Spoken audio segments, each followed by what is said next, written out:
everyone. Welcome to Art Talk number 133. Today, we're going to be highlighting 18th century French painter Jean-Honoré Fragonard. He was born into a family of artisans. His father was a glove maker. The family moved to Paris from Grasse in 1738 when Fragonard was 6, but little else is really known about the artist's upbringing. In Paris, Fragonard studied with two of the great artists of the preceding generation, Jean-Baptiste Simeon Chardin and François Boucher, both of whom strongly influenced the themes, settings, and symbolism that would characterize his work throughout his career. Fragonard won the Prix de Rome on his first attempt in August 1752 and became a student at the École Royale des Élèves Protégés, where he worked to become a history painter. He toggled between religious, classic, and other subjects, but the demand of the wealthy art patrons of Louis XV's pleasure-loving court turned him definitely towards scenes of love and voluptuousness with which he's best known.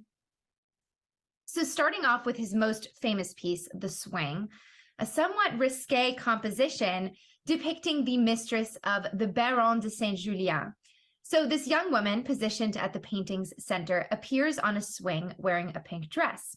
She's pushed by a smiling man, her husband, who doesn't realize that another man, the Baron de Saint-Julien, is in the shrubs looking up her skirt. She, however, appears to have engineered this whole scene, looking down at him as she moves through the air. The scene is set against an unruly forest, crowded with statues alongside the people and plants. The woman's outstretched foot, from which a slipper flies, points at the most prominent sculpture, recognizable to viewers as Etienne Maurice Falconet's menacing Cupid statue, which is a fitting choice to include in this devious piece.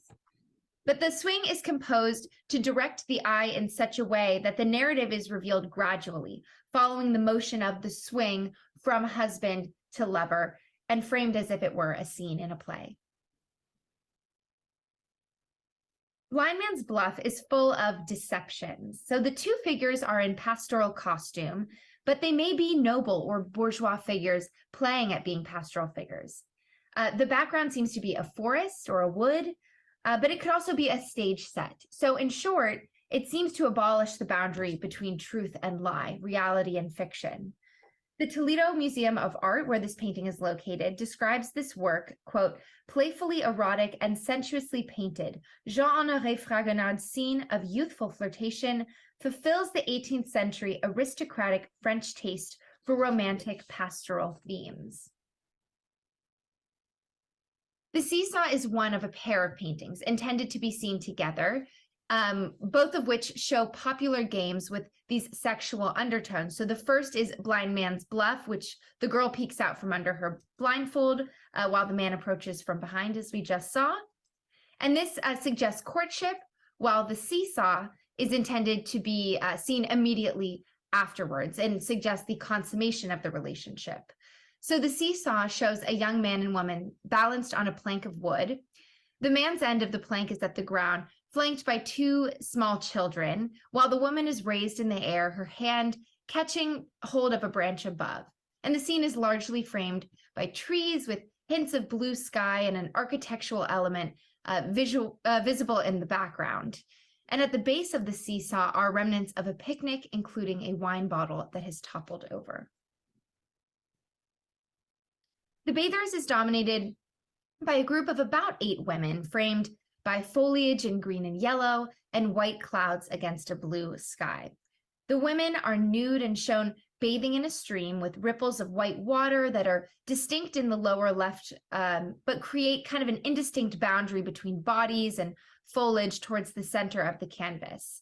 And the women's bodies are shown in a range of positions. Some figures appear to rest in the ripples, while others turn toward the figure at the center of the canvas, who raises her arms and appears to leap above the water, a pink cloth falling from her hand. And this piece is currently at the Louvre, where Fragonard actually would become curator in 1792. Young Girl Reading, or The Reader, depicts an unidentified girl seated in profile, wearing a lemon yellow dress with white rough collar and cuffs and purple ribbons, and reading from a small book held in her right hand. Now, at this moment in time, the French upper class experienced a new social and intellectual freedom.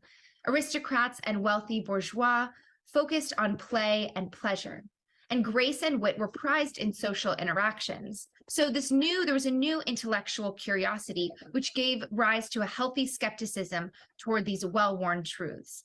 So Fragonard was most drawn to the playful lives and loves of the aristocratic youth of his day. Inspiration, or the writer, is likely a portrait of Louis-François Pro, and it shows a man dressed in a historical costume consisting of yellow and red and white ruffs, secured with a black bow hanging loosely at his chest, posed with a quill and open book at his desk. And this gives he kind of turns away from the desk, looking towards the right-hand side of the canvas, giving an impression of spontaneity and confidence. And Fragonard reportedly painted this portrait in only an hour. And so the speed with which it's executed contributes to this freshness and virtuosity of the brushstrokes. This painting is a genre scene, influenced actually by Dutch Golden Age painting, depicting a young couple in a secretive romance, a subject that was favored among French aristocrats. The traditional attribution of the stolen kiss is to Fragonard. However, it has been noted that the style of the painting is a little more characteristic of the artist's sister-in-law and apprentice, Marguerite Gérard.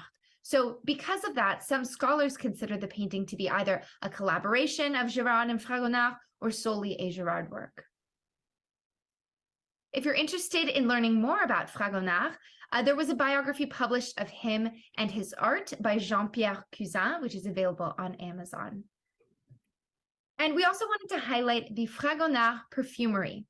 Eugene Fuchs and his family relocated to southern France during World War I and settled in Grasse, which was already famous for its scent makers.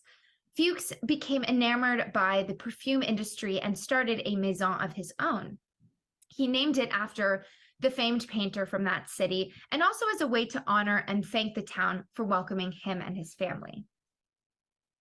Originally an 18th century tannery and converted into a perfumery in the following century, the factory acquired by the Fuchs family perpetuated the perfume-making business and soon experienced a new boom. Fragonard is considered to be a master painting in the late Baroque period. His application of paint, with its attention to light and reliance on these quick, expressive brushstrokes, had a really strong influence on the Impressionists, particularly Berthe Morisot and Pierre-Auguste Renoir. And actually, a lineage can be traced from his work all the way through to the abstract Impressionists in the United States. Thank you, everyone. And now on to Colin.